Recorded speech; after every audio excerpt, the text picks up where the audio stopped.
All right, everybody, welcome to another episode of Tackle and Tacos. We are your hosts. My name is Jordan. In Iowa is my friend Nathaniel. Uh, I've never called you that in your whole life, Nate I've Conklin. I've I've fought kids for Well, I don't want you to fight me, but and we're already having technical issues. Nate's already frozen. I don't know if it's him, if it's me. I don't know what's going on, but we're going to do our best to get through this episode because we have some cool stuff lined up for it. We have a returning guest, Mr. Caleb Wistad of Hooked Up Wisconsin.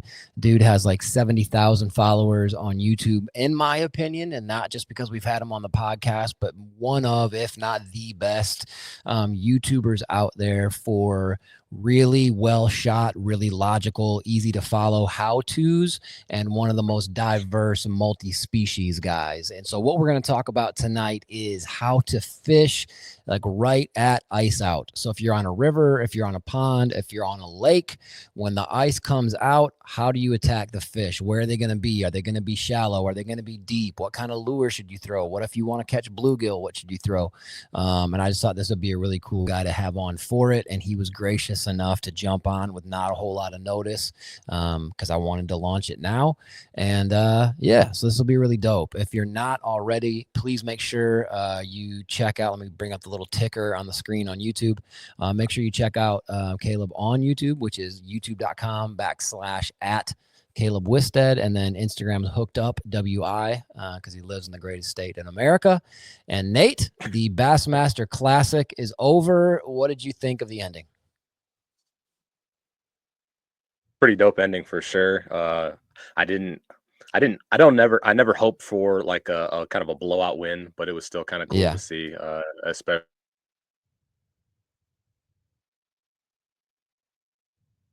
in the beat down and really, struggling on the final day, not Yeah. having that fifth fish until super late, man. It was, uh, like I said, he had stuff to where like, it kept you, drawn in and watching for sure.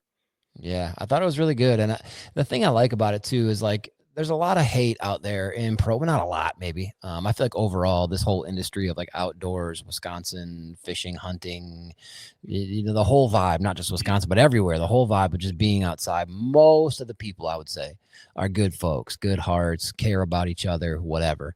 But there is some folks out there, I will say, that's a good way of saying it. Some folks who don't really like a lot of the youngins on the BASS or the Major League Fishing or whatever side of professional angling. And I think a lot of that comes down to a lot of the youngins, just like kids nowadays, man, grow up with an iPad in their hands. A lot of these really young anglers have been using forward facing since its inception. And so they're just more fluent in it than a lot of us old farts are. And I totally get that watching a tournament of forward facing is not the funnest thing in the world when they're just driving around on their trolling motor and looking down, holding their rod, not even fishing until they see a blip and then they cast at it. I totally get why that's not, maybe the most engaging form of a bass tournament, but I don't think they deserve hate for it at all.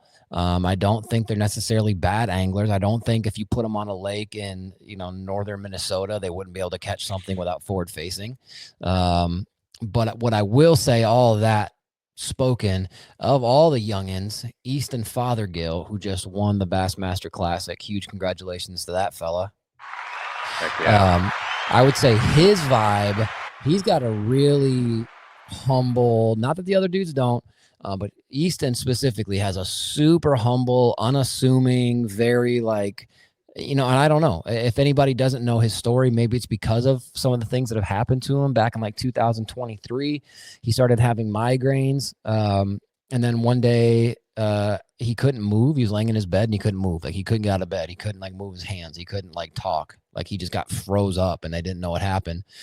So they ran him to the emergency room and he had a lot of people say it was a brain tumor. It was actually the exact opposite. He had a brain abscess. And it was like touching the nerve endings and like keeping neurons from firing in his brain so that he couldn't move. So he went to the hospital at 10 p.m., was in full blown brain surgery at 1 a.m. So within a couple of hours of landing at the hospital, this dude's getting his skull cut open and brain surgery and whatever. A lot of people didn't know what was in the future for him. Would he fish again? And then he goes out and wins like the college, what do they call it? Like the college championship. Yeah, yeah, the bracket national championship, yeah. Which even that's like the opens. I mean, these are Yeah, sharks. Like these are kids who are not kidding around. Like high yeah, level, a lot of them will be pros. And he goes out there and wins it after brain surgery. And then he goes and gets in the opens and wins not one, but two opens. Then he starts off his year in the elites, like just in the poop hole, like just terrible. Like just really worst of all the bad, new yeah. rookies, just didn't do well in the Florida tournaments. Um, and then comes out and wins the classic at 22. And again, maybe it's the surgery, maybe it's the background, but he was so humble and so chill. And if you haven't seen it yet, I can't over recommend that you go to like bassmaster.com or YouTube while you're checking out Hooked Up Wisconsin, and also look at the BASS page. When they went to him with about 10 minutes, I think 15 minutes before he had to go back to weigh in, Zona says, uh-oh. And then they move the camera over to Easton Fothergill, and he hooks up with an 8-pound, 1-ounce largemouth on a spinning rod. And he set the hook like he was flipping a jig almost. Like it was a hard hook set. Did you see it, Nate? Yeah, I did. Yeah, he really reared back on it. He Yeah. did. It wasn't like, ooh, the pull up, like you're doing a drop shot. It was like he drove it home, and his reel just starts screaming at him. Then he does that thing where he like Iconelli's and runs back to like the basin of the boat, like the cockpit, and tries to pull it over, but it's not ready yet. So then he's doing like the praying mantis thing with one hand high, trying to keep the line tight, and he's reaching for the fish that's not there.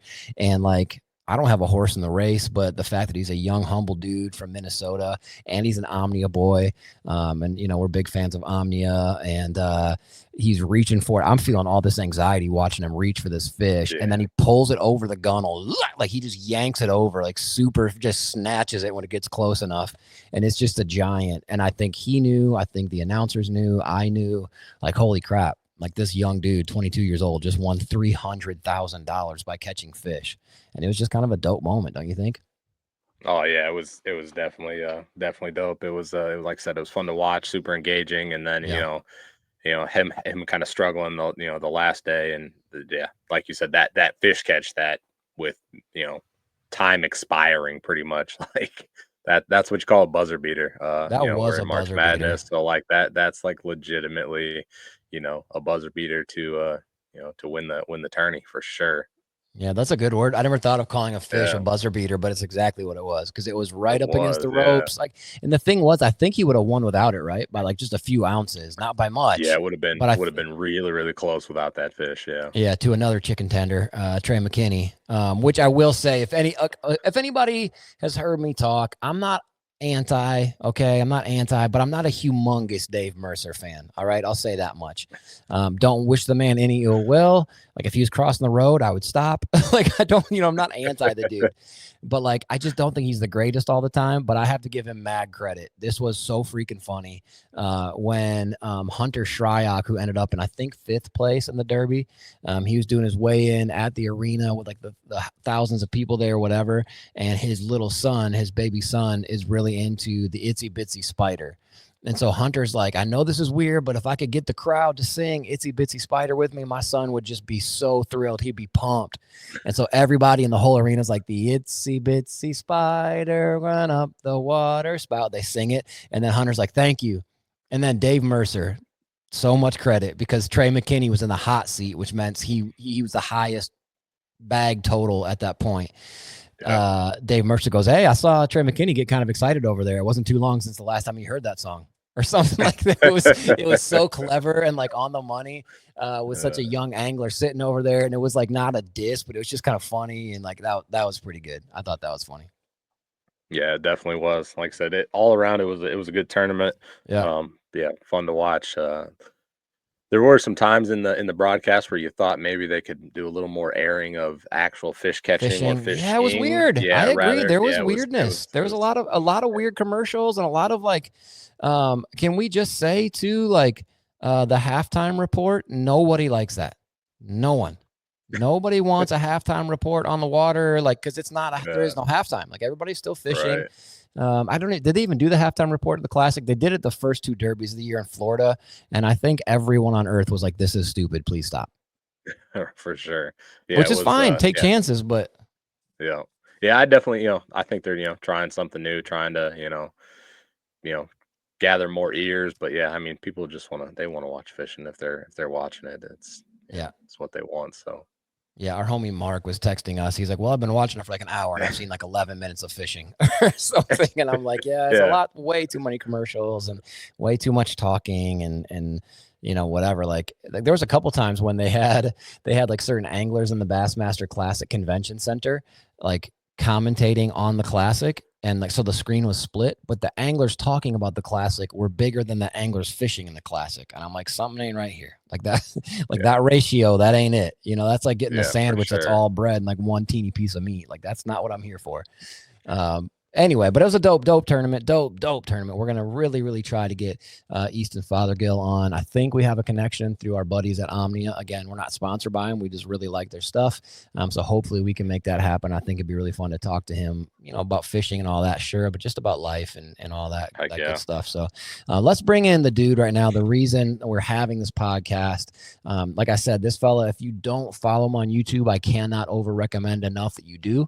His how-to videos are they're just shot in a way where like you don't have to rewind it 15 times to see each thing he's doing, because he has like, if he's doing like a fillet video, the camera's right over the top, or he's got it like on a chesty or a combo, so you can kind of see from your perspective if you were cutting, or from above, so it's just really logical. And then he catches everything. He catches big muskie, he catches bass, walleye, panfish, and all his videos are just easy to watch. I don't know how else to say it. Like they're engaging. Yeah. Dude's at like almost 70,000 subscribers on YouTube, which is so dope for a dude in Spooner, Wisconsin. And so let's bring him to the stage now. Happy to have him back on. Ladies and gentlemen, hooked up Wisconsin, Caleb Wistad. Hey. How you doing, guys? What up, brother? How the heck are you? What's going on? Good. That was quite an introduction. So that's the best one I've gotten so far. So you killed it. No, dude, you're the one killing it, man. So real quick before we get into Ice Out, and I want it to be, I don't know, like however it goes, but I kind of was hoping this episode wouldn't be too long, so it's actually like a how-to sort of, where people can get the meat and get to it. But like before we get into it, tell us a little bit about the hoodie you're wearing and your partnership with Rapala and how that's going, because what a cool company for you to be working with. Sure. Yeah. I was contacted by Rapala last summer, and I didn't expect it. I hadn't been necessarily looking for anything at the time, but I mean, when I saw it was Rapala, I was like, well, I'm already using Rapala. Obviously, who isn't? Totally. Right? Yeah. And they had specifically contacted me about using some tools and knives.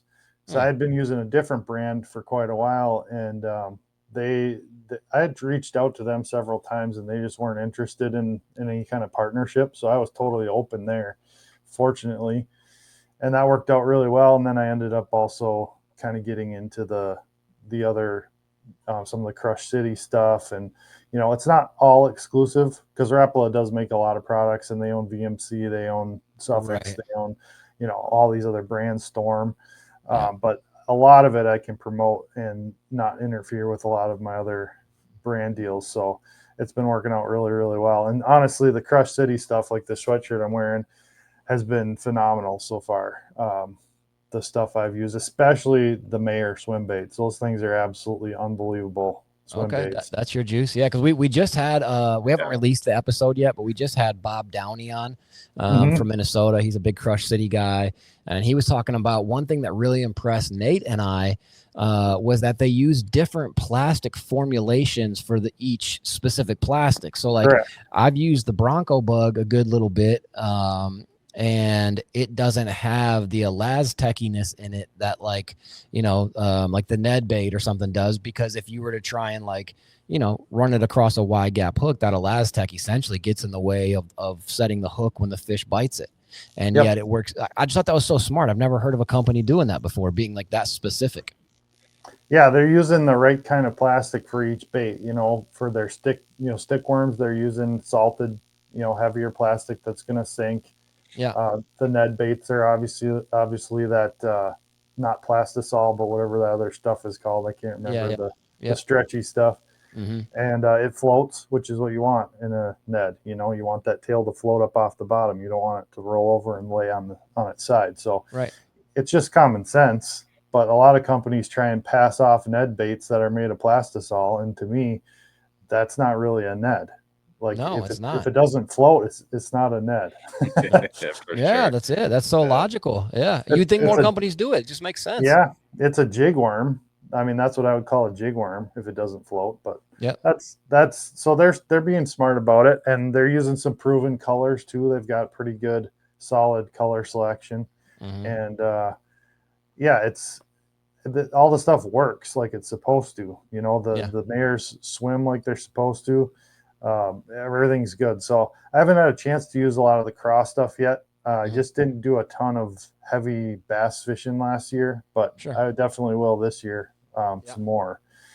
I used to fish a lot more bass tournaments, but I just haven't had time the past couple of years here. But hoping to get maybe back into at least one league and Yeah. kind of get back into that because it's such a Heck good yeah. way to learn. It You is. learn Yeah. so much in fishing because you have to fish places you're not used to, and so that'd be a good place to experiment with some of those Crush City baits. But I'm also going to be promoting the hard baits quite a bit. So Oh, snap. you guys know that I troll quite a bit on the Mm-hmm. Great Lakes, especially Oh, Lake yeah. Superior. So obviously the stick baits and stuff. And I'm also a huge jerk bait fisherman in the spring. Yeah. Heck Like yeah.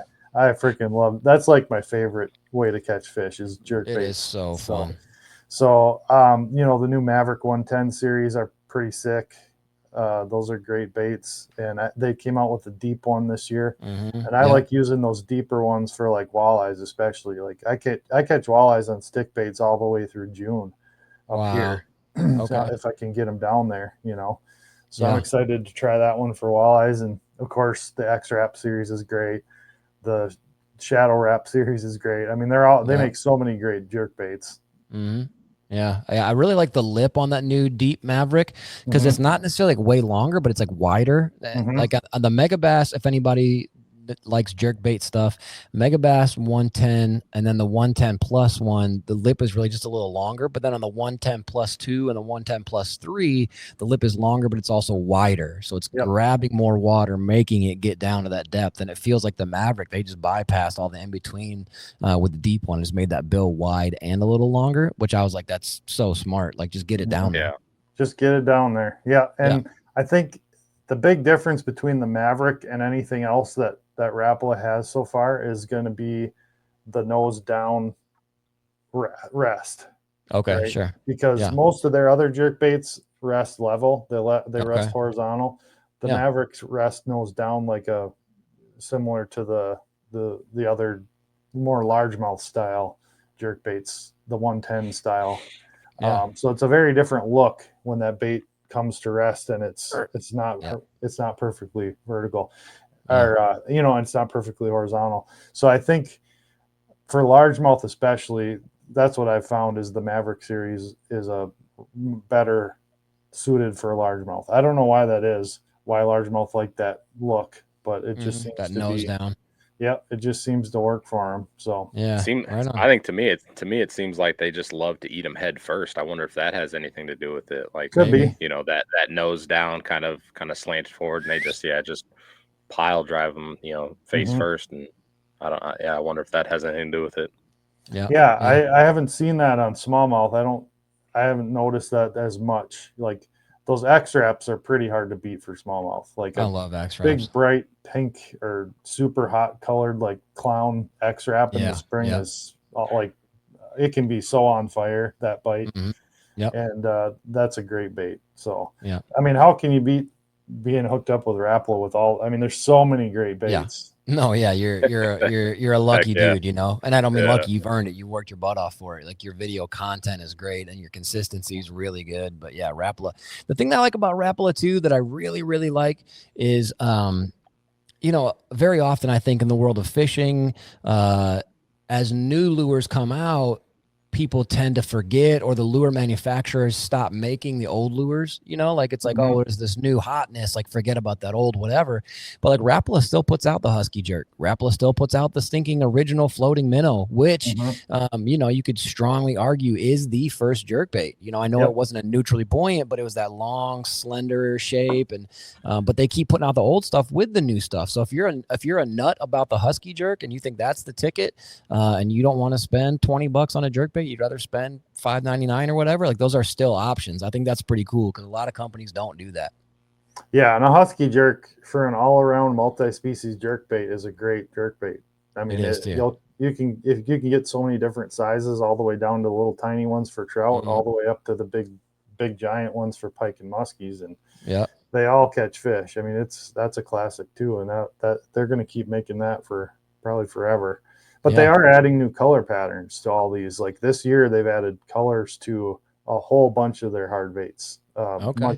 Much better quality colors, and they've added a lot of trolling style colors to their hard Okay. bait lineups, like the deep Husky Jerks, the Sure. scatter wraps. They've added a lot more of those bright salmon trout colors to them.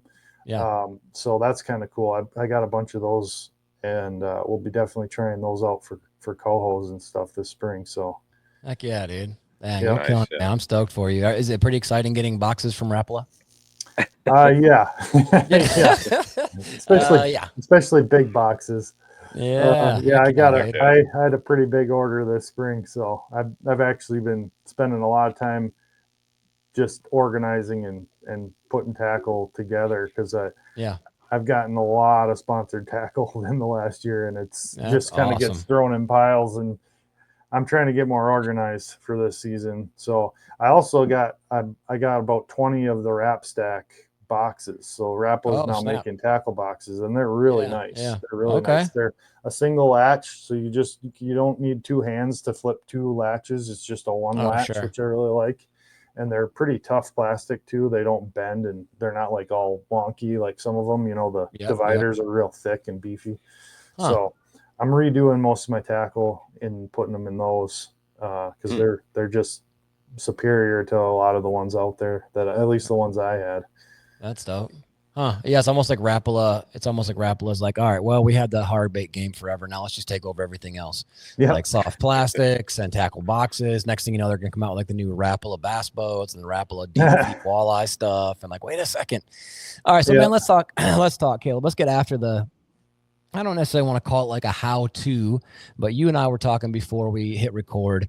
There's been times, because I live up in northern Wisconsin, not as north as you, but anywhere in America where you get ice on the water. There's been times where I've gone out right afterwards, because a lot of times we're so excited. We're like, yeah, the ice is off the lake. I can put my boat in, or I can go fish from shore, or I can go out on the dock or whatever. And there's been times I go out and it's just like automatic, it's like pulling the slot machine and I'm cashing every time. It just works. And then other times I'll go out and I feel like an idiot. Like I have no idea what I'm doing. I've gone through 30 rods. I got stuff all over the deck. I can't pin them down. Give us some, wherever you want to start it, Caleb, but give us some like tips for fishing in ice out conditions. Sure. Yeah, that's a great topic, and it's one of those things where that, like you said, it can be incredibly hot or incredibly tough, and it can be one day is hot and the next is the opposite in the same spot. Like it's such a constantly moving target in the spring. So I'll start real quick with just a few tips on river walleyes, because that's really what we've got going on right now. For the most part, up in this part of the country, everything's still iced over except for the rivers. So the river walleye run is starting up, and I've been doing that a little bit and catching some saugers and stuff. And honestly, a lot of guys make it more complicated than it needs to be. Imagine that. Yeah, imagine that. My tips for early, especially now, is just find some slack water. Some slack water that's got deep water next to it. I don't care if it's behind a wing dam, behind an island, anywhere you've got deep water and slack water. Fish the current seam, fish it vertical with some kind of plastic on a jig head. Real slow lifts and falls, just real slow lifts and falls. I like paddle tails, ringworms, anything like that is going to catch them. And that's all I'm doing this time of year, unless it's a blade bait day. And it's weird how one day will be a blade bait day and one day will be a plastic day. It's just, you got to try them both. But blades, it's the same thing. You're just going to fish the same area, just enough to get that blade thumping a little bit and then fall back to bottom. Just thump, thump, back to bottom. You don't want to rip it. You don't want to yank it 3 feet off the bottom. Those fish are pretty sluggish in that cold water still. And they'll oftentimes smack it right as it hits the bottom, whether it's the plastic or the blade. And those are both great ways to target early season walleyes. You get later in the spring, you can start fishing a little bit shallower, fishing a little bit more current as those walleyes actually move up to spawn. And that's when I start fishing more of the ripping style baits. Like I love using the Euro Tackle Z Vibers, the bigger sizes, the half ounce, 5/8, and just going with a little bit lighter jig head on the plastics and fishing shallower with the same plastics. But that's really all you need to do, in my opinion. Those 3 techniques will get you fish just about anywhere. So awesome. There's lots of other things you can throw in, but those are my basics. Yeah. What's one of your favorite blade baits? So far, out of all the ones I've tried, I'd have to say the Acme V-Rod's been my best producer for that bite. But I've also caught a pile of them on. Now it's a Berkeley. I'm blanking on it now. I just had it. It used to be Sebile vibratos. Oh yeah. And a lot of guys, I don't think, use vibratos for that bite, but they work. Not. They definitely work. And you can use the cheap ones too. They work too. The cheaper lead style, just real plain painted ones. If you're in a lot of rocks, that's probably a better option, because those nicer blade baits, those higher end ones, are $8 to $12 a piece. So if you're losing a lot of lures, you might want to have a few of those little cheaper ones in the bottom somewhere to yank out. What are those cheaper ones called? Because there's a bunch of different ones like that, where it's like the metal head and there's like that longer kind of tail on it, like the real thin. I think Bee Fishing makes them. Bee Fishing Tackle. Yeah, they make like a lot of those river baits, like the Moxie worm and the Pulsar. And they make a blade bait that's like $4 or $5, I think. Yeah, which is awesome, because like you said, sometimes when you're fishing stuff like that off the bottom, especially in current, you end up losing some baits, and to lose a $4 bait feels a lot better than losing like a $15 like Mega Bass vibe, like blade bait or something. Yeah, and Rapala actually has a blade bait too that is fairly new, and I just got some of those in, so I'm going to be trying those as well. And then Fish Daddy Outdoors has a blade bait now with the LED, the blinking LED flashing. Okay. So I want to try those too. They're a half ounce size, and I think they'll work. But I've noticed every single blade bait has a little bit different thump to it, Totally. And the thing I like about the Acmes is they thump with such little motion. They're so easy to get to thump that you don't have to fish them fast to get the action out of them. Like some of them, you really got to get them going to get that thump. But Acmes seem to turn pretty easy. So and they make a ton of colors in that V-Rod too. They do. Yeah, they're nice bright colors, pretty heavy duty paint jobs. So they're good blade bait for sure. Do you typically go painted over just like a solid like silver or brass or copper or whatever?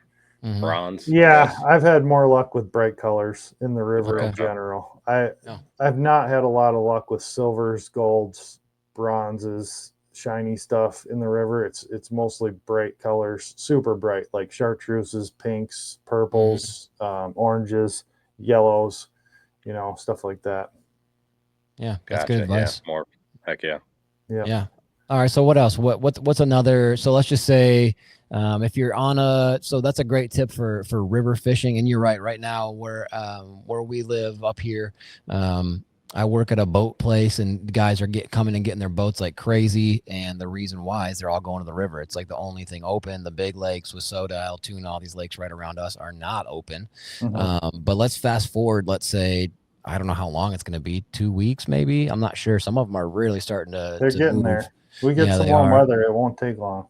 It doesn't, and that's the thing too, right? Like that's the interesting thing. Like where I live in Strum, our little lake, it's like I don't know how many acres it is. It's not huge, but it was ice one day, and like literally a day later, there was like just the faintest little thin sheet of it, and the day later it was gone.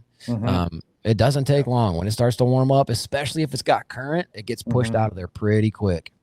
Yes, for sure. And so we're talking ice out on lakes, more on lakes. And it's really comes down to water temperature, obviously. Those Okay. fish are looking for warm water. I don't care what species it is. At this point, warm water is the key. That's going to kickstart their metabolism. That's where the bait's going to be. That's where they can start catching and eating food and start digesting it and growing again. Because that's what most of these warm water fish don't grow during the winter. They're just surviving. They're not really, it's not their growing season. But you start getting those water temps ticking up and it kicks that back into gear. Now it's time to eat, time to put some weight on. They're not thinking spawning yet for most of the fish we can target, because in Wisconsin here we can't target walleyes, we can't target pike. They're both the early spawners. The bass aren't going to spawn for a while, but we can target those catch and release. Catch and release only so far. Then we've got panfish. So Yep. most of the panfish and bass, they're not anywhere near spawning yet, and except for perch. Perch are the only ones that spawn super early up here. So they're thinking of eating. They're feeding right now in preparation for the spawn. So, and they can't really feed until they get in that warm water. So, that said, warm water is relative too to the body of water you're on, to the fish species you're after. Good point. And obviously, the warm water is going to start showing up in the blackest bottomed, mud bottomed back bays first. They're the ones that have got ice out quickest. They're the ones that absorb the most sunlight. They don't have that big block of cold water underneath them that keeps cycling and replenishing the cold water on top. That warms it up from top to bottom, because the sun hits the bottom, warms that mud up, the sun's hitting the top of the water, and it just heats the whole column real quick in those shallow back. That's a great point. Yeah, so, that's a really good point. It can be 20 degrees warmer, even 25, 30 degrees warmer in a back bay than the main lake early in the spring. So that'll really congregate fish. So that's the first place you want to look. And of course, timing is everything too. In the spring, mornings are not typically the best time to fish. Like in the summertime, I love fishing early in the morning. That's my favorite. Yeah. But this is not the time to do it for the most part, because the water temps are going to drop every night in those shallows. They're going to plummet because the nights are still below freezing a lot of times, or right close to freezing. So they don't really warm up till the sun hits them in the afternoon, midday. So later in the day is almost always better for those panfish and bass species. Okay. So before those back bays actually get warm, the fish are going to start staging outside of those bays. And especially if you can find like a weed flat and then a little channel, like a little dip leading back to one of those back bays, that's almost guaranteed there's going to be fish in there. Okay. That's one of the best number one spots you can find early, is a deep channel that leads back to, or even a deep weed edge that leads back to one of those back bays, because fish are going to pile up on that, waiting to get back in there, and they'll pull in and pull off that back bay as the weather changes, and they'll pull back into that channel. So if you can find that, that's money usually for bass and panfish in the spring. Okay. Wow, that's awesome. What are you throwing? Because my Lola's not out here right now. She's in with the kiddos, whatever. But she loves pan fishing. Loves it. If I could bring her home a mess of panfish, or let her come out and fish with, get some bluegills, whatever. What should she be throwing? What do you like? Ice out, cold water for panfish? Well, they can be very difficult to catch. They're still, right after ice out, they're still in kind of that ice mode. So they're just moving slow. They're eating tiny baits. So honestly, the best thing you can put out there is probably some kind of spikes or waxies on a little small tungsten jig under Okay. a small float. Really? Okay. Yep, and just let it drift around. If there's a little bit of ripples or wind, it'll move that just enough under that float, and that's all you want. You don't Brilliant. you don't want to be casting moving baits that early typically because they're just not going to chase them. When Okay. that water gets up into 60, 70 degrees, you throw a 6-inch ribbon tail and the bluegills are trying to rip the tail off of it. That's For not sure. going to happen in the early spring. It's just Yeah. they're not aggressive. They're still in that finicky mode. And a lot of times if they're real shallow, like up in those back bays, they're super, super spooky too. Like Okay. they're so stinking finicky and spooky. Like they see you coming for you miles, and you almost Yeah. have to get in place and sit there and wait for them to Let calm them like down. come back. Yep. Even when cast a bobber, a lot of times that float will hit the water, and you'll just see the panfish just go. Like, oh well, that's not the effect I wanted. No. So, sometimes they're actually easier to target outside of the bay on that Okay. that leading edge of weeds and deep water, and those channels going into it because Yeah. they feel a little more secure on the outside of that bay. I've seen places where there's thousands of panfish, and you can't even get close to them to actually catch them. Gosh. They'll just be too spooky, and you can pick off a few, but it can be real tough. Now, when the water hits about 50 degrees, the panfish, like in the main lake, that if you get a calm, sunny day where it heats the top layer of water, into the mid 50s, it could be 10 degrees warmer in that upper layer. And if there's no wind to mix that water, those panfish they'll suck right up to the surface. Like you will see their fins sticking out of the water on those warm spring days. Yeah. And that's really fun because you can drift a little bit on a real calm day and just watch for those fins kind of popping up. And you can just pitch a bobber right to them. And a lot of times they'll spook a little bit, but then they'll come back and you'll start catching them. That's really fun. That's kind of like over those deeper weed beds. You typically see that. Yeah. But that's awesome. That's a cool bite too. And it's pretty specific weather-wise, but everything is in the spring. It's like if you don't hit it on the right day, like you go to those same back bays that are muddy bottom and on a cloudy day, there ain't going to be a fish in there because it's not going to warm up. So if you don't hit them right, they aren't there. So yeah, it's a real interesting time of year to fish. And I've seen times for largemouth where I swear every largemouth in the lake was in a back bay. Like last year, I hit a spot last year that was so unbelievable. People would think I was lying. If if you're heard people say I'm catching a fish on every cast. Every cast, right. Yeah, it's like you hear that all the time. How many times are they actually catching a fish on every cast?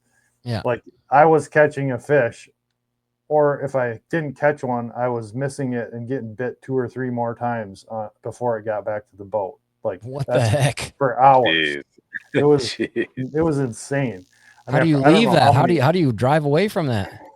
It was unbelievable. And they were 14, 16-inch average probably, but then I had 2 like 19s and a couple 18s, several respectable fish. And it didn't matter what you threw really. I mean, I started with Senkos and I would just pitch them and they would almost never hit the bottom in 3 feet of water. They would just get thonked immediately. But then I switched to paddle tails because it was faster to fish paddle tails. Sure. And I rarely made it halfway back in the retrieve without getting a hit. So that was pretty insane. And it was one of those days. It was calm. It was sunny. It was a warm day. And it was a big, shallow flat. It was like redfish on the flats in Florida. Like you'd move the boat and bass would just be going around you. I mean, there had to be thousands and thousands of bass. It was a pretty good sized lake too. It was probably a 3,000 or 4,000 acre lake. Is this a lake that you know well? Like you had fished that area before? I mean, was that an anomaly though? The way that it happened that way that day? I knew there'd be fish there. I didn't know it'd be like that. And Sure. I was the only boat in the entire bay the whole time I was there. There was nobody else fishing that day. That sounds like a dream, dude. It Golly, kind of yeah, was. no doubt. Yeah, and I had started out looking for smallies that day on the main lake, and it wasn't quite warm enough. The main lake was like 46, 47, and maybe not even that. It might have been like low 40s. Okay. The smallies were still deep. They were finicky. I caught a couple on cribs, but it wasn't good. You know, they weren't moving up on the shallow rocks yet. So I was like, well, I'll go check the bay and see. It was like 15 degrees warmer back there, and Wow, that's a there were chunk. so many fish in there. Yeah. Yeah, it was pretty cool. So speaking, something you just said made me think. One thing I've not always, but pretty consistently had good luck with at ice out or around ice out. You said that where you were, the smallies weren't up on the rocks yet. But I've always been this believer, and I think I knew this before, like the advent of YouTube. Maybe not. Maybe I stole it from somebody else. But it seems to me like if you can find big rocks or chunk rock around ice out, if it's sunny out, it makes sense to go fish that because, you know, in the summer or any other time when sun is beating down on rocks, those rocks heat up and they hold heat. And if there's enough of them kind of into the water, like big, you know, big chunky rip wrap, I've always had good luck in ice out. And a lot of people don't think of, you know, I'm talking about bass right now, but a lot of people don't always think of ice out getting shallow, but sometimes the bass on those rocks that are holding heat, they'll come up really shallow. Have you experienced that or have you seen that? Yeah. Oh, yeah, definitely. But it's for me, it's been typically not ice out. It's been a Okay. little later. So, like, Okay.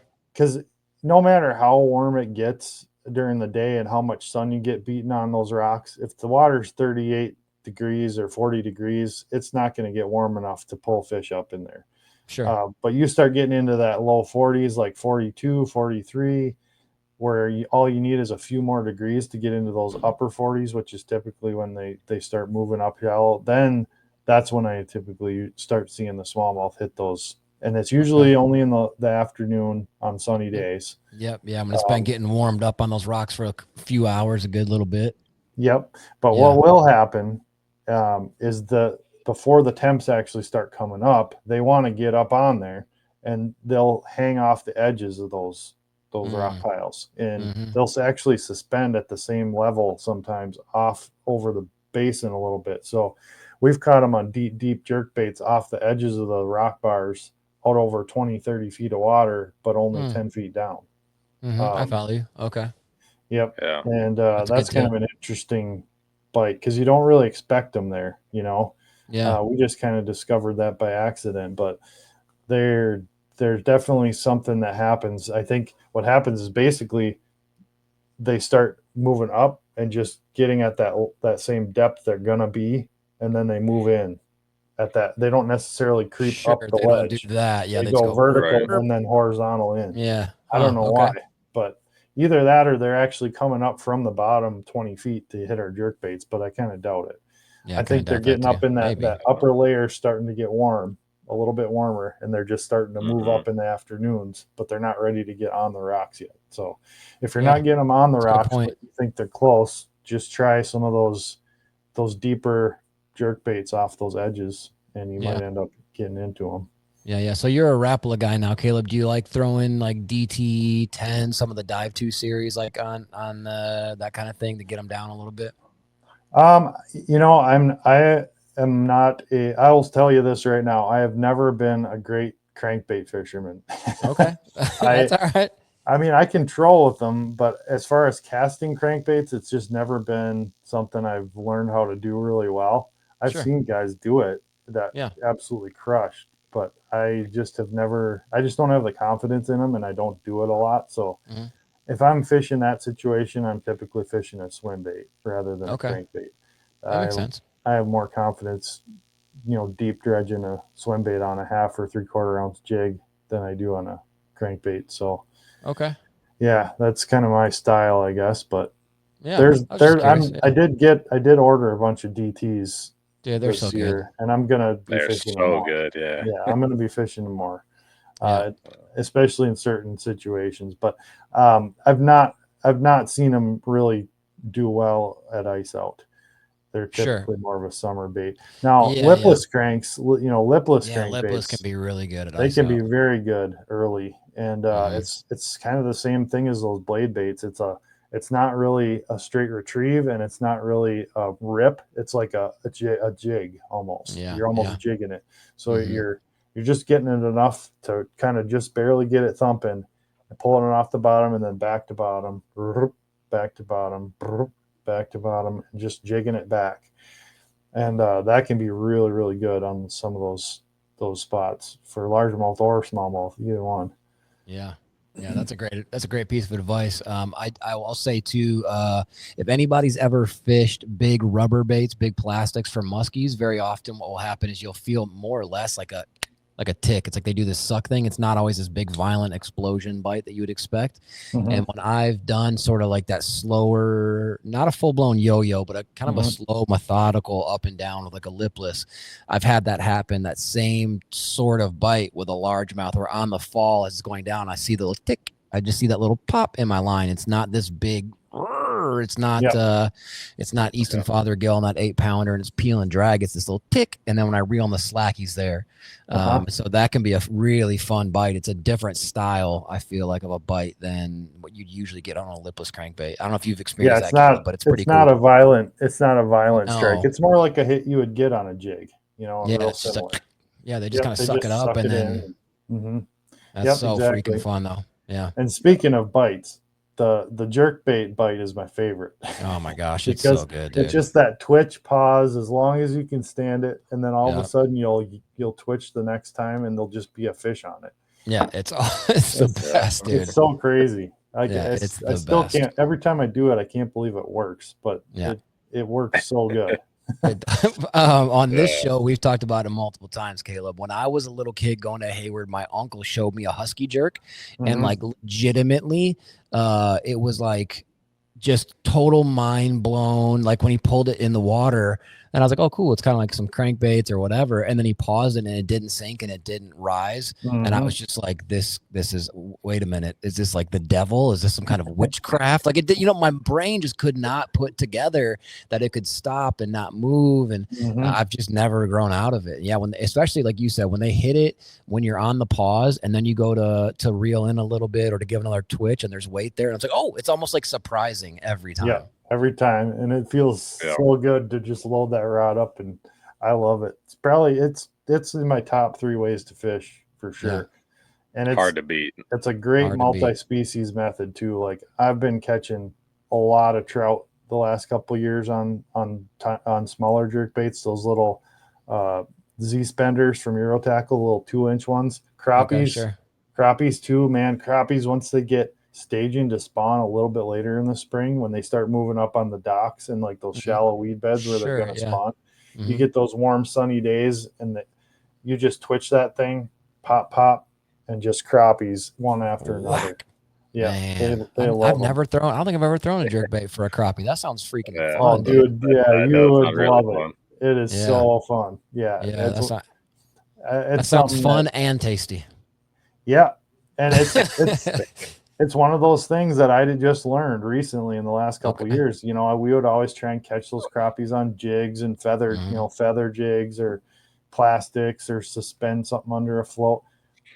The thing is that they're not moving super fast, they're not super aggressive, but that jerkbait just hangs there. So they have Right. time to swim over, twitch it again, they swim a little further, twitch it again. All of a Yeah. sudden they just go boop, Yeah. and they hook themselves a lot of times. Got it. Yep. It's a super fun way to catch crappies in the spring. That is really, and they make. I mean, all most of like the like you said, the husky jerk, the X wrap.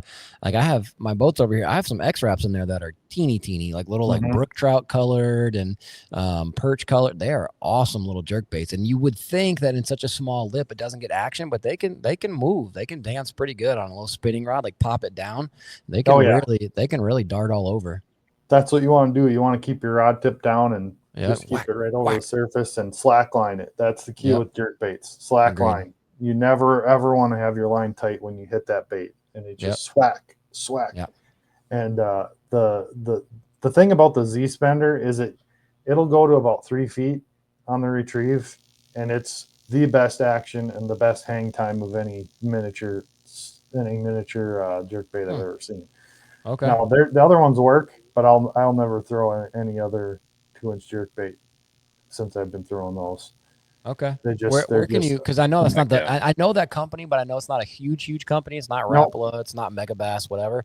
Where can you find those? Shields has them. Okay. They're on Amazon. There's a bunch of places you can get the Z spenders. Z But highly spenders. recommend them. Yep, highly recommend them for panfish and trout, because that's the other thing. Trout I've been using for trout on the rivers for the early catch and release season, Yep. like right now, Yep. and then later into the summer also. They're just bomb. I caught almost a 23-inch inland brown on one last spring, Jeez. and Golly. that was pretty. That's a big sick. boy. Yeah, that's awesome. Golly, I bet that was beautiful too. Oh, it was a gorgeous fish. Yeah. Yeah.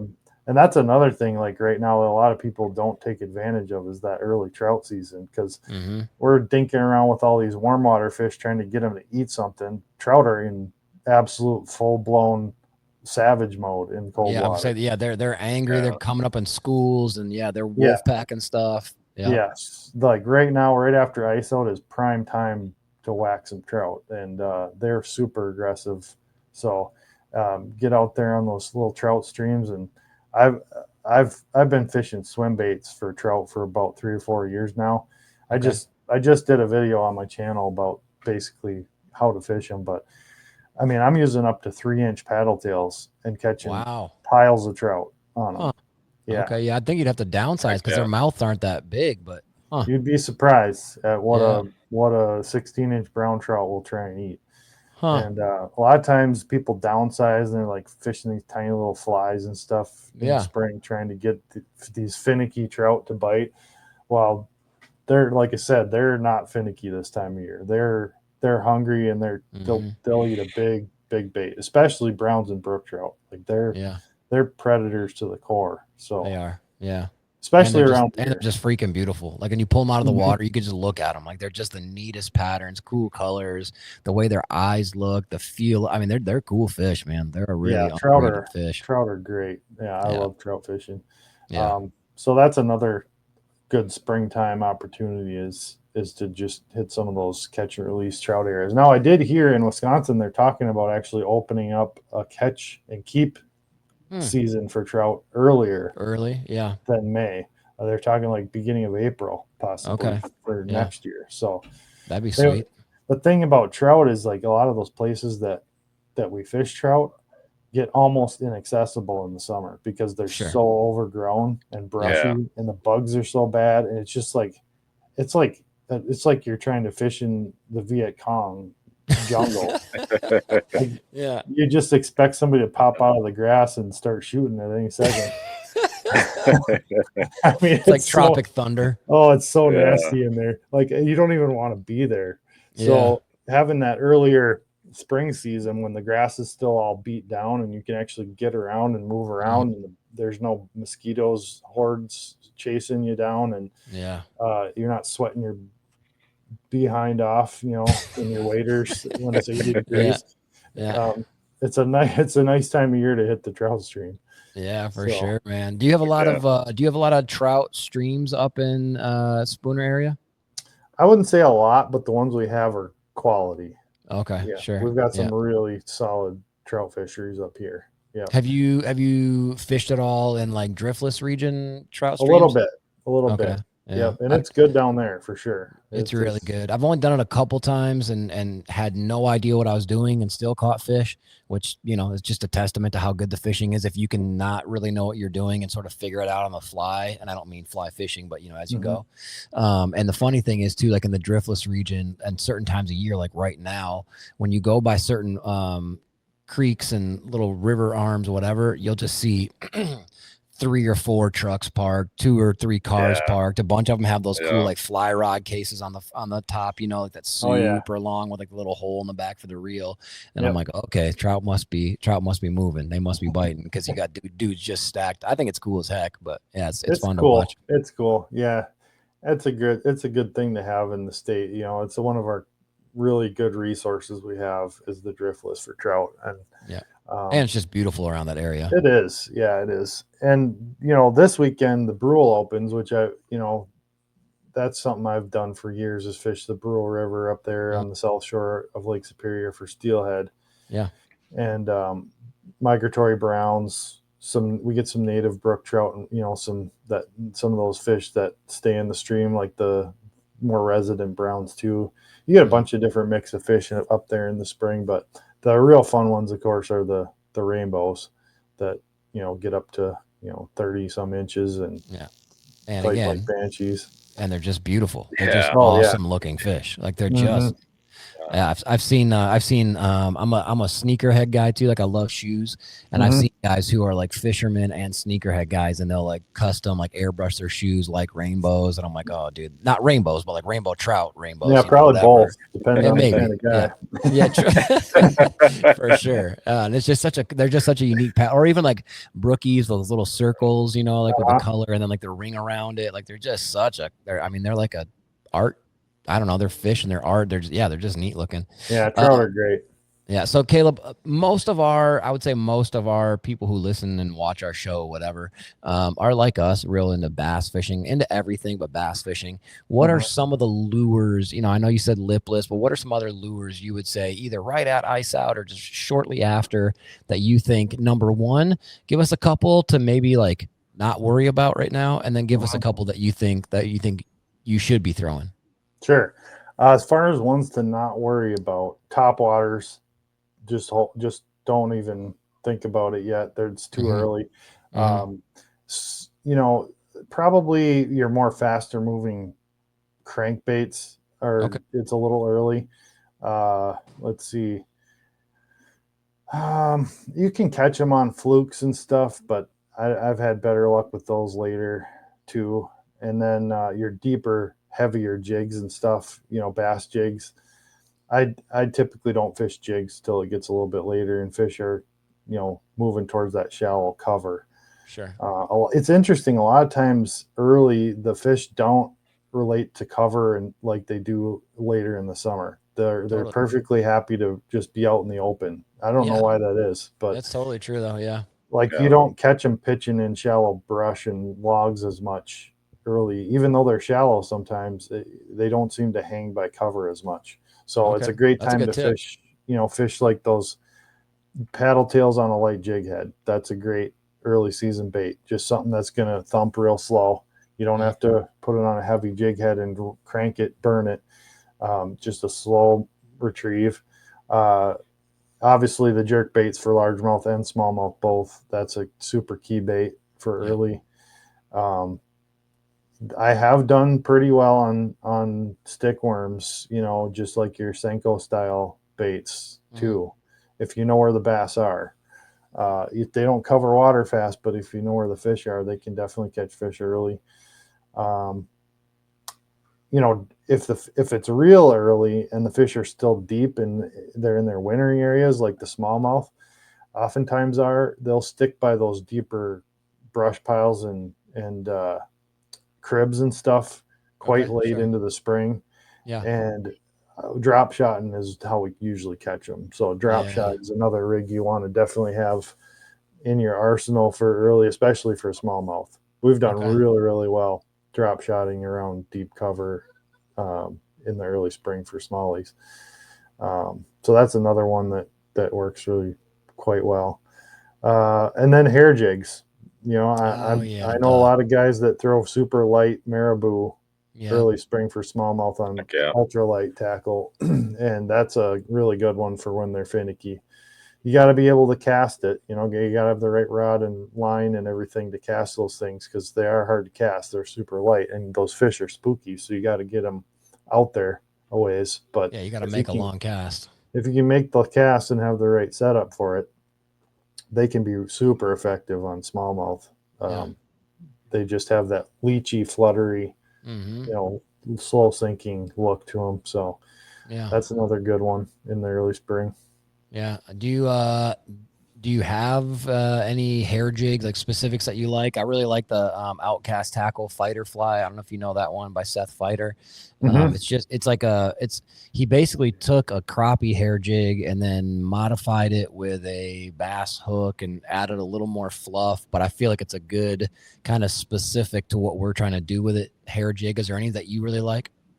I've been fishing the VMC marabou jigs. They There's have like some a good ones. 32nd ounce and a 16th ounce, and I think an 8th ounce. But they're pretty new. The newest versions are pretty sweet. So that's the ones I've been using. I'm trying to think of the other one, the one I was using last year.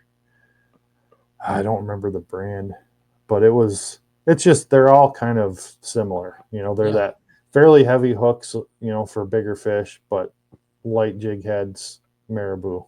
Yeah. Maybe a little strand of flashabou, but typically they're just plain dull looking marabou.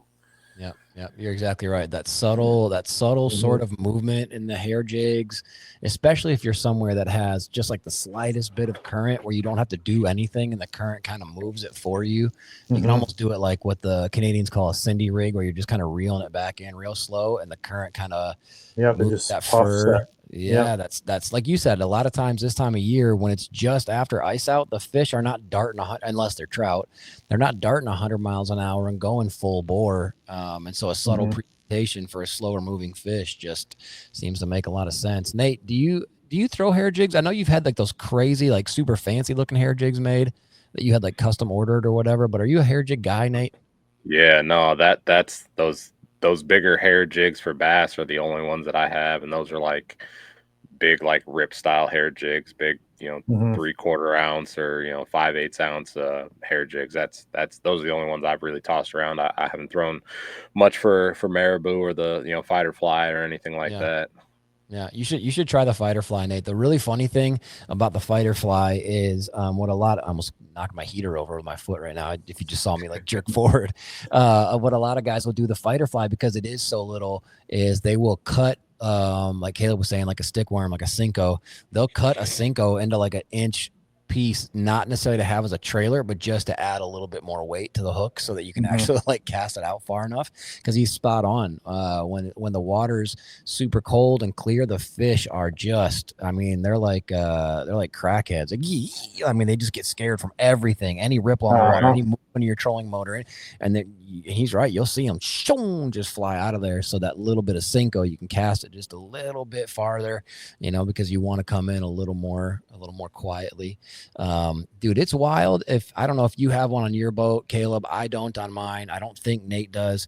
But man, these new trolling motors, speaking of like a quiet approach, like the new Mhm. brushless stuff, my Lord. I don't know if you guys have played with them at all. They are so quiet. It's crazy. And I'm just thinking for a presentation like this to creep in on them, like that would be super helpful, don't you think? Yeah, yeah, for sure.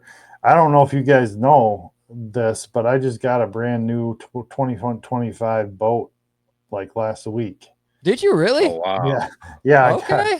I actually got on the Lund Pro team this Oh, year. snap. So, What? Oh Look at heck this yeah. dude. He's blowing up. so Congrats, man. yeah, thanks. That's So I awesome. ended up with That, a that is. 1875 Lund Impact, Oh, yeah. which Awesome boat. yeah, it's got a 36-volt Minn Kota Quest Tarova on it, Yep. and like you said, Quiet as so quiet. crap. I It's Yeah. weird. didn't even hear it when you're fishing. No. Yeah, the Trova is like the auto deploy, Yep, right? You hit the yep, button. that is really Even nice. that's quieter than it used to Mhm. be though. Like the old Oh yeah, Tarovas, oh I yeah. was actually today at work. I work at a place in Chippewa Falls. If anybody needs a boat, called Zacco's. We sell tons of Lunds and anything else. But anyway, I'm not a salesman, so I'm not trying to pitch you on it. But anyway, I work over in the service department, and me and a couple Yep. other guys were messing with an old Tarova, and like when you would deploy it, it was like and it would go up. And I was like, my favorite thing about fishing early in the morning is you get out and there's no ripples on the water. You hear the birds chirping. You get to your first spot and it's all peaceful. And then and I'm like, geez, dude, the new ones, the deploy is like So quiet. 95% quieter. I mean, it's Yep. so quiet. And then also when the trolling, like even out of the water, if you deploy it and kick the blades on, it's so quiet. It's insane. And I feel like that's cool and that's a neat gimmicky thing, but it's not, because you're trolling, you're trying to be quiet. And now you can get into these spots without blowing everything out and scaring the fish like half a block before you get there. It's pretty smart. And if you've been in the trades, like I've been a plumber for 20 years, I've used brushed motors and brushless motors. I know the difference. A brushless motor is a way better motor. Far superior motor. Way more torque, way more efficient. Like they're just way better. So you may not see that, or it might not be as obvious as the volume, but I guarantee you that's a better made system than the old style. So that's super exciting. I've got a 12-inch Garmin Ultra 2 with the live scope LVS 34 on the front of that boat, and that's a huge upgrade too. The difference between that and my old 9-inch Echo Map with the UH or the LVS 32 is so huge. It's so huge. Such an incredible difference on the clarity and the crispness. And so I've only had it in the water once. I took it to Mississippi. That's the first time I've used it, and it was just mind blowing. So I'm super excited about that boat. That's just it's the perfect multi-species boat. Like you can put it in a pothole, or you can troll on Lake Superior with it. Like I can take that thing pretty much anywhere. Did you get the XS with like the flip up seats in the back? Yeah. That's that. To me, that is like such a brilliant design. It can either be a back deck or just real quick. It can be more seats. Like that's just so smart. Very, very smart. Tons of storage. No wood construction, so it's all composite. There's not a stitch of wood in that whole boat. And I did all vinyl, so I have no carpet. I went all vinyl, so I can hose that sucker down and wash all the salmon blood off the decks and whatever, Heck yeah, dude. So, it's and the one thing I'll say too, I'm not, I don't run a Lund, but Nate knows. There's a fella around here who traded in his 2075 Pro V for a 2075 Pro V Bass. That's a bad mamma jamma. I don't think a lot of people, I don't think a lot of people who are bass guys like me and Nate, through and through bass guys, really think of Lund as a bass boat. That thing is dope. In person, the storage is right, the compartments are right, and you still get kind of like you're saying with the 1875 Impact, you still get a deeper cockpit. So if you got a family, a dog, or whatever, it's a little safer feeling. And then you still get the XS in the back, so you get 2 more flip-up seats if you got family members or whatever. And when we were talking to Gussie about it, he was saying how like he doesn't want to fish another boat, and he loves his boat, and he brings family out, or he has people that he just friends he's fishing with, and now they can all fit in it. Versus a bass boat, you're getting 2 dudes in there, maybe. You're really just one. So I could fish 4 people in this boat probably comfortably. No problem. Comfortably. If you're just through and through like a fiberglass guy, you owe it to yourself just to look at a Lund Pro V Bass. If you're a bass guy, it's a bad rig. I mean, and the other really neat thing about them too is they're really well. I was sending you pictures of that one that was in the shop. I'm like, dude, this thing is way cooler than I thought it was going to be. The deck is big, the storage is big. But one thing that's neat about it, and I'm not going to say this other brand because I'm not going to sit here and knock somebody else. But a couple of my buddies who work there, they were rigging today, and they were going to put, so like on the bow of like the boats like yours, it kind of comes up, and then like on the nose, there's like a little platform to put the trolling motor on. And a lot of times there's like a little flat spot right there before the front deck. And a lot of guys will mount their fish finders on there on little arms so that they can bend them down and still get their cover on. So it doesn't like, whatever. And so this fella came in the shop with another brand boat, and he wanted to do that same thing. And it's I think it was a 2024. And again, I'm not going to say brand, but that piece up on the bow was actually plastic. So when they went to, it looked like regular, it had carpet on it. It looked solid. But when they went to put the fish finders on it, the whole thing like bowed out. And I was like, but Lund's up there, it's metal, it's aluminum. So if you go to mount something to it, it's rock solid. So Lund, they just don't cut corners. They've been making these aluminum boats for freaking ever. You can find aluminum boats for a lot cheaper than Lund's, but the details will be missing. That's the thing. Like Lund, they have all those little details that make it so much more fishable and so much more comfortable, so much more efficient. That's where the difference is that I've seen. So I agree. And my boat's for sale. My old boat, I had a 96 Pro V. That's the boat I'm upgrading from. That's So awesome. Yeah. it's a Heck yeah, huge, dude. Good huge for you, upgrade. man. Yeah, that's awesome. Yeah, I'm really So, pumped for you. Well, yeah, Nate, thanks. let's let this dude get going if we're gonna get going. But do you have any other questions, Nate or Caleb? Do you have anything else you'd want to jump in on, just on ice out tips that you can give people to make their experience on fishing right after the ice not such a head scratcher? Oh, sure. Oh, one other thing I forgot to mention: Ned rigs. Ned rigs for bass early. Yeah, sure. Absolute must have. Got to have them. That's a great They point. do really well. Yeah. But yeah, just fish. You have to be flexible. You can't be like, okay, I'm going fishing next Saturday and expect to do well, because the weather just might not be right. Like, it's so Sure. weather dependent in the spring more than any other time of year, Yeah. because of those water temps. So if you possibly can, try and time your fishing to a warm afternoon. You're going to have Great warm, advice. calm weather in the spring is the key for most situations. So that's my one tip, is just like fish. For those guys that only can go on the weekends, still go fishing. But Yeah. if you can plan a day off, if you've got vacation time, just try and plan it around the weather as much as you can. Great advice. Yeah, Yep. great advice. Yeah. Nate, you got anything Awesome else for tip. Caleb before we let him go? No, that's it. I want to take advantage of these nice spring days we've been having. It seems like every solid temperature spring day we've had, it's been blowing like 45 miles Dude, an it's hour. been windy. It's Like been so windy. yeah, not it's been like windy, brutal like, down oh, it here. makes So fishing better. Not like that. Like yeah, windy, like rollers out on the lake. yeah, Oh, and absolutely. Yeah, I been crazy. do have to weigh in a little bit on the Classic for a second too, because Please. I was Yeah. listening to your. Yeah, I watched a lot of it, and dude, I don't know. I am not on the bandwagon of the live scope haters. Like, that was a great tournament to watch. Yeah. Like, there Yeah. was a lot heck of exciting things to watch in that Yeah. tournament, I agree. and there was guys catching fish, flipping jigs into the trees. There It was was guys diverse. catching Yeah. fish in ponds in the backwater, Yeah. on buzz baits. There was guys catching fish all kinds of different ways. And even the guys using forward facing had to adapt every single day to a completely different technique to catch those fish. They were catching 100%. them on jerk baits. They were catching them on jigs. And it wasn't the same. Every day was different. It doesn't matter what you're using to find those fish. You have to be an angler to catch those fish. Yep. yeah, for sure. Easton, he just did it. He just caught them. Yeah. The other guys were seeing them, but they weren't catching them. Yep. And he figured it out. So it's fun to That's watch. it. I don't agree. care. Yeah. That's No, my opinion. No, for what it's worth, I agree with you. Like I've said before, like I'm just saying I get why some people are like, oh, watching these kids use forward facing is not fun. I guess I can see what you're saying, but at the same time, the argument I can make like really easily is, would you rather watch a tournament where dudes are casting for 8 hours not catching anything, or dudes are using forward facing and their percentage of catches is 15 times higher? They're catching more, catching bigger fish because they can target bigger fish now.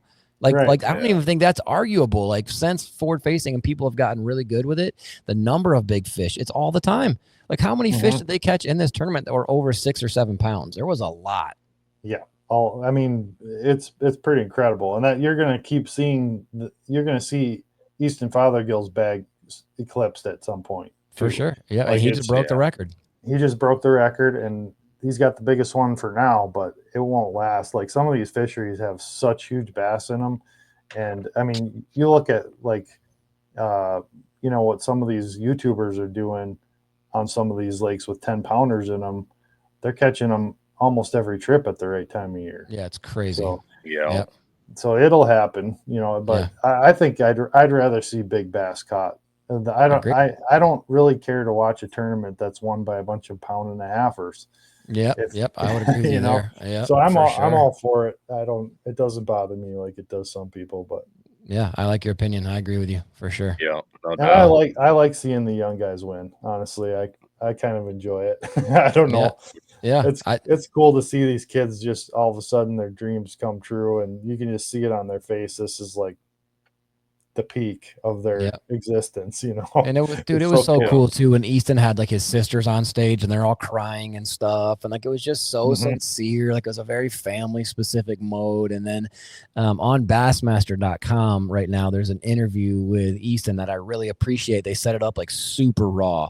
So like they hit record as he's walking into the room and he's like, where should I put the trophy? And then they're asking him these questions and it's not chopped up. So you can see him like take a second and breathe before he answers these. It just feels so raw and sincere. Like, it's really fun to watch. And yeah, I like the dude. I like the guy a lot. I think, and he's you know, really, young guys have angler. been winning classics and tournaments ever since bass fishing started. For sure. People are acting like this is some new phenomenon that just has, it's only because of the electronics. Like, some of the best bass angler legends were winning classics and tournaments in their like early 20s and even teens. For so sure. It's nothing new, like for a young angler to be good. Yeah. It's funny that people just scapegoat the electronics for it. That's a great point. Yeah. Because I mean, even Easton Fothergill, he's 22 and he's not the youngest classic champion ever. And then even, I can't remember when it was, the 70s, right? Or was it early 80s when Kershaw won it? He was 23. And then, you know, tragically he died in a plane crash like 4 months later or whatever it was. But yeah, you're right. Young dudes have been winning it. And that's honestly, that's part of what's so great about fishing is that it's not basketball, it's not soccer, it's not football. Like, you can fish it like Rick Clunn, who won derbies late into his 60s. He fished till last year. Yeah, and he was winning derbies when he was like 68, like 69. Like, that's crazy. Career in the elite. 50, 50 in the elites, not just and like not just like, and they weren't just being courteous. Like, he was competitive. You know what I'm saying? Like, he was still doing it. Or you can be 19 and be Trey McKinney. Like, that's what's so cool about it. You can do this a long time. And the thought of, I was talking to a buddy at work about this today. Can you imagine Trey McKinney at Rick Clunn's age if he keeps going? I mean, he'd be an unstoppable force. If he fishes for 50 years for the skill level he's at now, like him, don't like him, like electronics, don't like electronics, that kid can freaking catch him, boy. Like, he can find him, he can catch him. Same with Easton Fothergill and Tyler Williams and Robert Gee. A lot of these young boys, man, they can absolutely get after him. Like, it's funny that people like Jeff Gustafson, who's 41 or something, he's calling them like the young kids. Like, 41's not old either. You know what I'm saying? Like, he's not like past his prime or anything. So yeah, I think it's fun. I agree with you a lot of about diversity. The classic that I agree. I think that Bass could do a lot better job with the broadcast of some of these tournaments. There's just a lot of little details that they miss.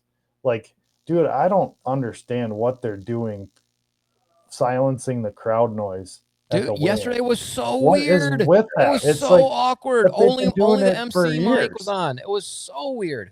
I hate it because it's like, if you want to be there and be a part of it, you have to hear the crowd, because that's like the best part. Yeah, it's wild. They're like suppressing it so much that you almost can't even hear it. And it's like, what is going on? Like, this makes no sense. But they did it last year too. They did the same thing. Yeah. And it's like, it makes no sense. It's such a vibe killer, dude. They had freaking Kevin Van Dam and Mark Zona come out shooting t-shirts out of a t-shirt cannon. And this is how it sounded. You couldn't hear anything. You could, unless the MC was like, "Give it up for Mark Zona," whatever. Like, that's all you could hear. You couldn't hear the crowd cheering. You couldn't hear the thunk of the guns. Mark Zona's up there having a ball, like putting it over his shoulder like a grenade launcher or whatever, or a missile launcher. KVD's laughing, and you couldn't hear any of it. I'm like, this is so awkward right now. Yeah, you are spot on there. It's a big mistake, in my opinion. Yeah, I mean, that alone would drop viewership, in my opinion. Like, if somebody new is like, "Oh, I'm going to watch this Bassmaster Classic and see what it's about," they'll watch that for 5 minutes and be like, "This sucks." Exactly. Yeah, and then the first 2 days, another small thing, whatever, you figure stuff out as you go, I guess. But the first 2 days, they were weighing in the background of how they had it like framed. There was nobody in the stands back there. No one. So it just, and I'm not saying the whole stadium was empty, but the background, like where, behind the anglers, there was literally like, I don't know, 10 rows of seats you could see, and there was nobody in them. And I'm like, that just looks so bad. They should have literally like grabbed some people. Hey, would you be willing to sit over here, or just, or move the stage, or, change how you, like, it just felt so awkward. Like it felt empty, and If you I can't don't hear the know. crowd, you can't see the You crowd. can't see them. It just Yeah, it just looks puts like off like a nobody's dead there. vibe. It Yeah. did too. Lola asked me like Yeah. 5 times yesterday. She's like, "Is there like 15 people there?" I'm like, "No, I don't think so." I'm like, "I think there's quite a few, but yeah, Yeah. it was strange." It's And when you little see things like, like that, you know, those yeah, you see details old matter. footage. For sure. You see old footage of like Ray Scott in like the 80s, and they had, you know, small arenas like just booked to the top. You know what I'm saying? And now they're booking out these mega arenas and getting them like a third of the way full. And I'm like, I don't know that that's better. The lights and the whatever are really cool, but if the crowd ain't there, the vibe is not it. Yeah, that's one thing Ray Scott was a genius at he was a genius at marketing. Like Yeah, I he was. guarantee you if Ray Scott was still running the classic, there would be crowd noise. You would sure. never stand for that. Not a chance. Sure. He's way too For smart sure. for that. Yeah, yeah. So yeah, that's a little bit of what I noticed too. And like you said, let's see more fishing. You know, Yeah, I don't more fishing. like it's great to see the stories and stuff, but leave those for like the surrounding broadcasts, you know, the Yep. lead up, and do the stories ahead of time. We don't Yep. need to see them while the guys are out there fishing and we could be watching them, you know. Yep. Yeah. And I hate it with when you it there. feels like it's a replay of something that just happened. Like when, like you were talking about the little ponds, like Lee Limbassy was like anchored down by that beaver dam, that teeny little pond, and he lost one. They're like, oh, something just happened. Like, well, now I already know like that it's not live. So it doesn't feel as like pivotal. It doesn't feel as like climactic. You know what I'm saying? Like, yeah. And I love watch. I'm still going to watch it, but I do think you're spot on, Caleb. I think they're going to lose people because of some of those details that just don't come together in a way that makes it feel energy. And it's weird. Yeah. I'm hoping they can get a beat on some of that, but you know, with the technology we have now, there's just no reason to not be live on those fish catches. There's no reason. No, they can do it. Yeah, they can do it. They got the budget for it. They got the technology for it. So yeah. And that's the thing about like Major League Fishing, like it, like Boyd Duck it, don't like the 1-pounders and blah, blah, blah. Their production value is really strong. Like it's really way better, strong all the time. Their production over there, boy, it's a well-oiled machine. Yep. They do a really good job over there. I agree. Yeah. Yeah. Well, Caleb, thank you for jumping on, man. I so appreciate you. I really hope people who are listening, watching can take some of these tips and go get after some ice fish. And yeah, man, thanks a bunch. Anybody listening, make sure you check out youtube.com. It's at Caleb Wistad, or just look up Hooked Up WI, Hooked Up Wisconsin. The dude's killing it. Like I said, in my opinion, by far the best how-to videos out there amongst everything else. His how-to videos they're just awesome. So thank you, brother. We appreciate you. Yeah. Thank you guys. Without a doubt. Thank you. All right, Caleb. We'll see you later, buddy. Thank you. Bye-bye. All right, so that was the man, Caleb. I loved the Bassmaster Classic talk at the end. It was good to hear somebody else, because like me and Mark LaFont were like texting this weekend, and then of course I'm talking to my wife during it, and I'm like, it just didn't. I don't know. Like I always, they say Bassmaster Classic is the Super Bowl of bass fishing. Well, that sure as shoot did not feel like a Super Bowl of anything. And I'm not saying like the fishing wasn't, and the competition wasn't, and the winning 300,000 for Easton wasn't, but the overall vibes did not feel like a Super Bowl. Yeah, no doubt. Like a lot of the broadcasting was kind of anticlimactic, and just like you're saying, the vibe with the arena and the crowd noise, being muted, and if you can't hear like the people cheering the way you want them to cheer, like it's weird. It really deters from the energy of it for sure. Yeah, it just felt weird to watch. And then no diss to any of the announcers on BASS, because I think they're all doing a good job. I think they all care, like from Ronnie Moore to Tommy Sanders and some of the newer guys. I think they all are really into bass fishing, which I think is pretty apparent, which is big. Like that's why you have Tom Brady or Tony Romo calling games, because people like to hear from people who know what that thing is, like who've been in it, but none of those guys were Zona, and I know Zona was on there for the Classic, but when he wasn't there, it felt pretty apparent that he wasn't there. Like just the energy and the thing that I think Zona does so well is he's just like double middle fingers to anybody. Like, I'm just going to be myself. Not in a darn the man way, but just like, I don't care. Like, I'm just going to be myself. I'm going to make goofy jokes. I'm going to make weird sounds and all that goofy stuff he does, because, he's himself. And so when he's not, you can really feel his absence. But overall, again, congrats to Easton Fothergill. It's a pretty cool last name too, Fothergill. Like, was he meant to be like a fisherman? Right. Yeah. I never thought of it like that. But yeah, The that's dad of gills. You know what I'm saying? right. Maybe. The Godfather Gill. Yeah. He's like, oh, the Godfather Gill. Dang it, dude. That's a good one. That's so much better than like the Yeah. Amazing Fighter Man or whatever Mercer comes Right. up with. But yeah, so if you live in, if you live in the northern half of the United States, I think the stuff that Caleb got into there is so useful and so applicable. Ice out fishing can be sort of like musky fishing sometimes, where you think you're doing the right things, but you can go so long without a bite that you're just like, maybe this isn't it. Like you can kind of second guess yourself. And so I think he gave some really great, like really, really great specific advice, like the thing about dark, muddy flats where it's, that dark color is going to absorb heat. So then you have the sun coming from that, or the heat coming from that and the sun on the surface. So you get that warm, because he was exactly right. Certain times a year, fish are looking for colder water when the water temps are really high. And then certain times a year when the water temps are really low, they're looking for warmer. Certain types of lures I thought, to not use was super applicable, because that's as good as what to use. Okay. So I don't need to use that crap. I can forget that. Yeah. And then, I would say too, like if you're not in the northern part of the United States, take these techniques and use them for just cold water, because cold as your water gets, because like Caleb said, he nailed it right out of the gates. Cold and warm, that's all super relative. So all the fish are going to respond. So if you're like the coldest it ever gets and where you are, let's say you're in, I don't know where, Alabama, Greenbow, Alabama, Forrest Gump. If you're in Alabama or something, maybe the coldest your lake gets, I have no idea. Let's say 45. Well, that's cold.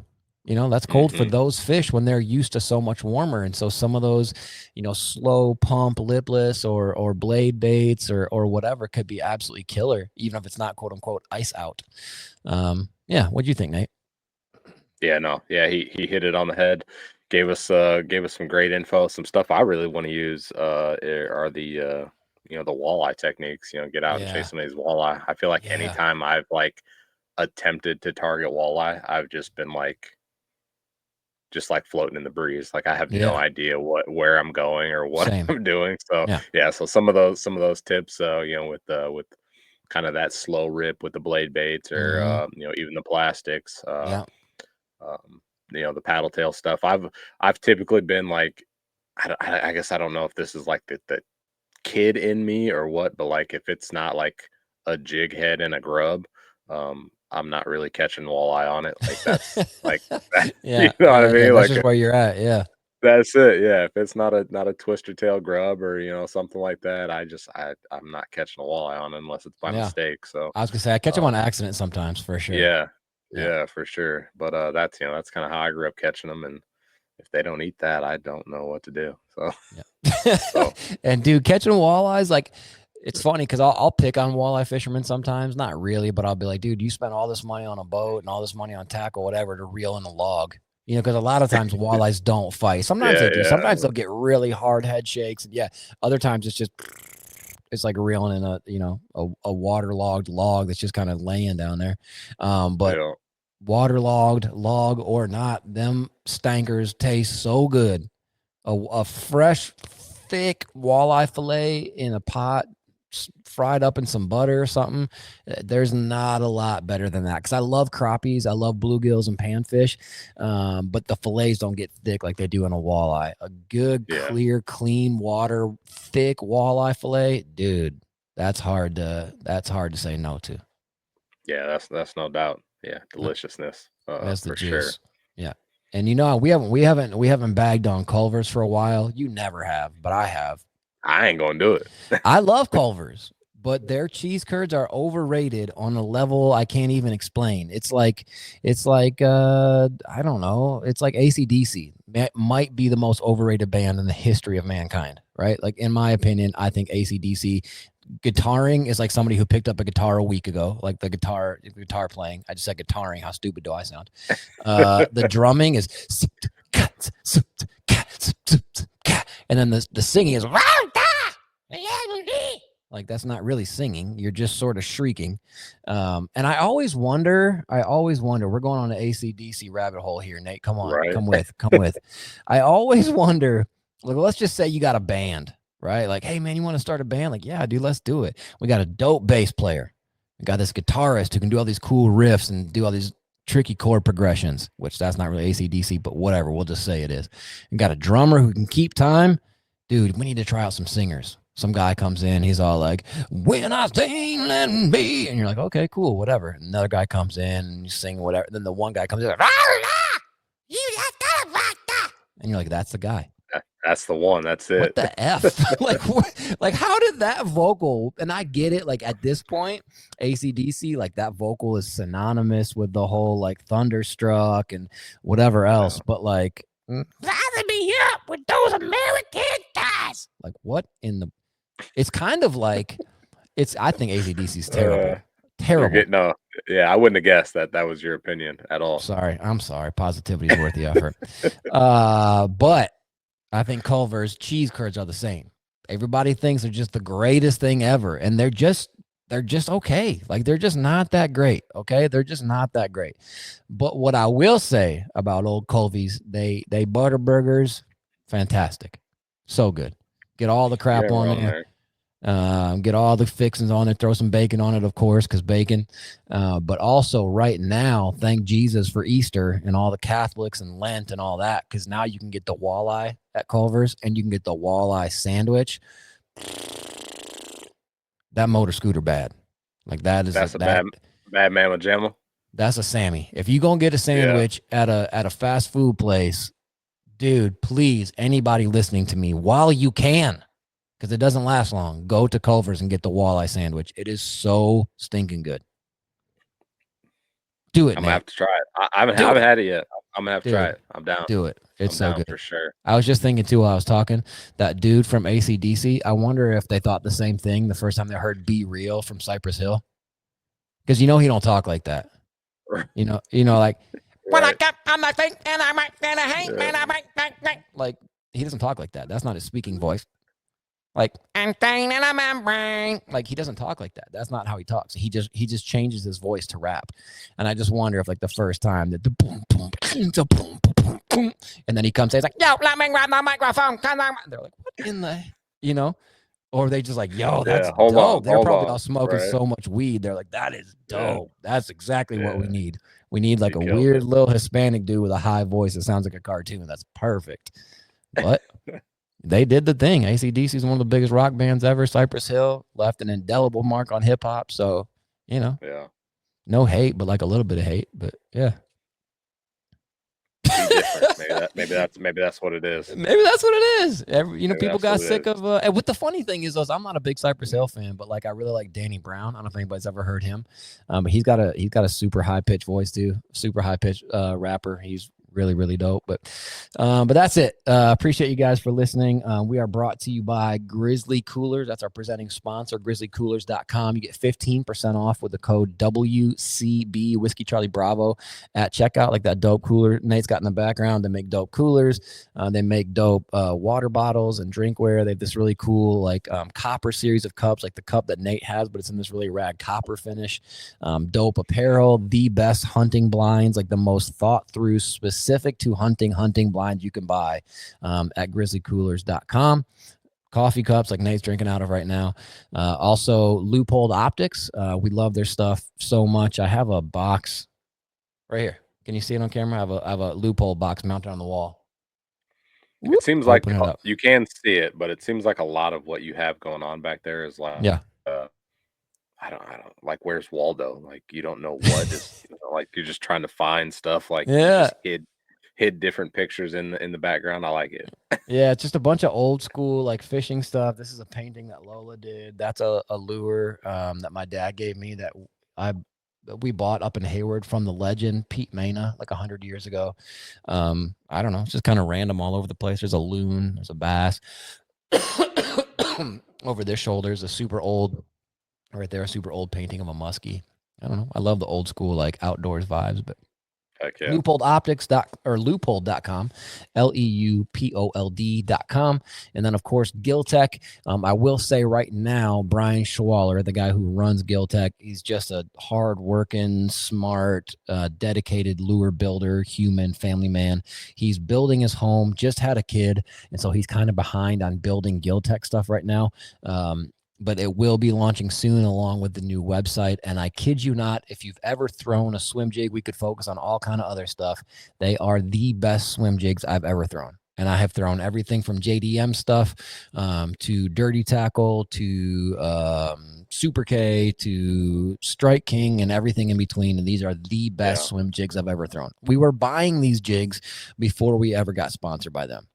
So Giltech, Gilltek, they're awesome. They are worth you checking out. I brought in a couple for homies at work today who are big into fishing, and they were like, whoa, like on the Northern swim jig. It's a 3/0 custom cut, like custom shaped owner hook. And then on the heavy cover, it's a 5/0 Gamakatsu hook. And one of the dudes was like, why doesn't he just use the same hook company? I'm like, because he wants the specific hook for this specific setup. Like, it doesn't matter what brand. He messed around until he found the exact right hook for it. Like the things they're perfect. They are perfect swim jigs. So make sure you check that out. hookandarrowsupply.com. We're on Waypoint TV. We're on the social medias, just Instagram and Facebook at Tackle and Tacos and tackleandtacos.com. What else we got, Nate? I think that's it. That's it. Yeah, you hit it all on the head. Remember, positivity is worth the effort. And until next time, peace. Bye-bye. Appreciate you.